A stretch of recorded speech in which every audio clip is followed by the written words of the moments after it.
Hello दोस्तों, हमारे सुशीला किरण के गीत में आप सबका बहुत बहुत स्वागत करते हैं, वेलकम करते हैं और अभिनंदन करते हैं। और आप लोगों को जय माता दी बोलते हैं क्योंकि नवरात्र चल रहा है। हाँ, आप लोगों को हैप्पी नवरात्रि। हम लोग आज बहुत प्यारा नाच गीत लेकर आए हैं, कहरवा नाच गीत। हाँ, आप लोग देवी गीत सुना तो भी आई गए हुई है, जैसा हाँ, वो देवी गीत सुनावत थी। हाँ, आज हम कहरवा नाच गीत लेकर आई है। अब आप लोग जरूर सुनी है और भाई जेके पति मानत है ओके कुछ बातें आन बाय आप लोग जरूर सुनिए, देखें मन गानम काव काव बाय। वैसे है ये बात है। हाँ। माने जेके मानत है ओके ठीक है, पर जेके न मानत है ओके मिर्ची डाल गई। हाँ, अब भाई वो काई मिर्ची लगी, सोचिए कि हमारा वैसे होते तो बढ़िया रहा। भाई जी के कहा सुना मानत है ओके भाई कुछ बातें अलग रहा था। तो जैसे तुम्हारे मानत है हमारे तो मन भाई कहा थे तब आज गनवे लेके आए हैं। इनकी मानत है ना तो जाना सबका एक खाना है, सरह धान एक पाती। अरे नहीं मसाला कहीं कैसे बने, सरह पाती एक धान, पता न कैसे भाई इसे कुछ बाटे मसाला बनाया था। मसाला याद ना है ना, लेकिन आप बहनी इनके नाच गीत सुने देखे काव लेके आए हैं। इनके बहुत माना थे, तो एक उपलक्ष्य में कहीं आज हम यूट्यूब पर बताए हमने कितना माना थे। भाई गनवे लेके चलिए। हाँ, तो अब सुने कि काव काव लेके आए हैं। अगर गीत पसंद आए तो चैनल को लाइक और सब्सक्राइब जरूर करिए। अगर नए जुड़ते हैं कोई तो चैनल को सब्सक्राइब जरूर करेंगे, कमेंट करके बताएंगे कि हम नए जुड़े हैं। नहीं तो गाना सुन लेंगे, सब्सक्राइब कर देंगे, हमें पता ही नहीं चलेगा कि आप लोग कहाँ से सब्सक्राइब कर रहे हैं। तो इससे अच्छा है कि आप कमेंट करके बता दीजिएगा कि वो जय माता दी लिख दीजिएगा, तब भी हम जान जाएंगे। आवे दीदी बहनी चाचा चाची दादा माई जे को सुनत हुए सब में सुनाए।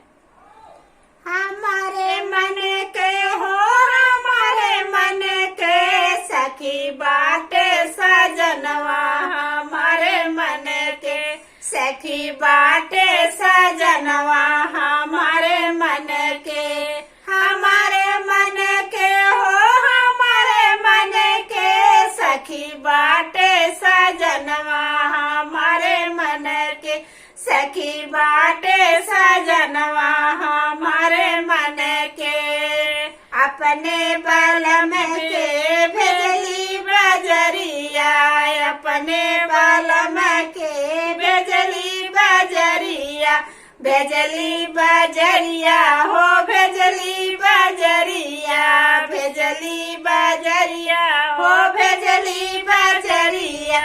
ओ तो लावे चुनरिया हमारे मन के, वो तो लावे चुनरिया हमारे मन के, हमारे मन के हो, हमारे मन के सखी बाटे सजनवा, हमारे मन के सखी बाटे सजनवा, हमारे मन के चुनरी पहनी हम जवना परसली, चुनरी पहनी हम जवना परसली, जवना परसली हो, जवना परसली, जेवैसा जनता का तिरछी नजर से, जेवैसा जनता का तिरछी नजर से सखी बाटे सजनवा, हमारे मन के सखी बाटे सजनवा,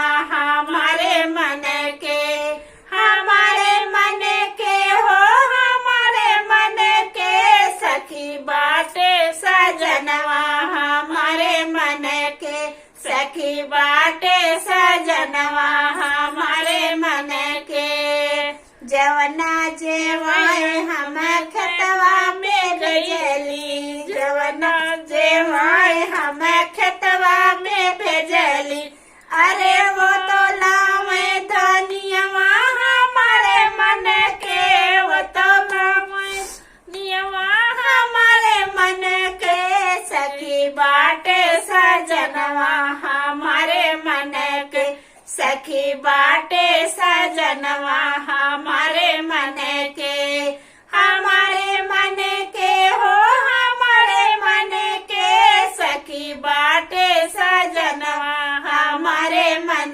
के सखी बाटे सजनवा, हमारे मन के काटी धनिया पिया घरवा में लावे,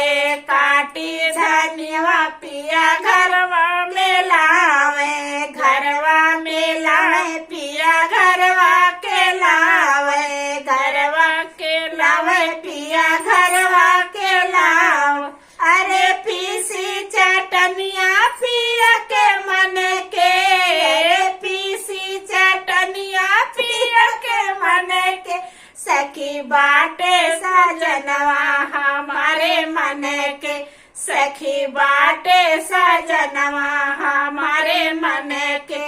अरे पीसी चटनिया पिया के मन के, अरे पीसी चटनिया पिया के मन के सखी बाटे सजनवा हमारे मन के, सखी बाटे सजनवा हमारे मन के। हमारे मन के हो हमारे मन के सखी बाटे सजनवा हमारे मन के, सखी बाटे सजनवा हमारे मन के। हेलो साथियों, बहुत प्यारा दीदी बहनी के कितना मन के हैं, आप लोग जरूर देखिए ये गाना, लास्ट तक जरूर सुनिए, कमेंट में जरूर बताइए हाँ, ये गाना कैसे लगा, कैसे लाग। उनके पिए जितना मानत है आप सबसे बयान करते रहे हैं। हाँ। अगर गीत पसंद आए तो चैनल को लाइक और सब्सक्राइब जरूर करिए। फिर मिलेंगे आपको अगले गाने में, तब तक के लिए धन्यवाद। क्योंकि अंधेरा हो रहा है, फोटो बहुत सही नहीं आ रही है।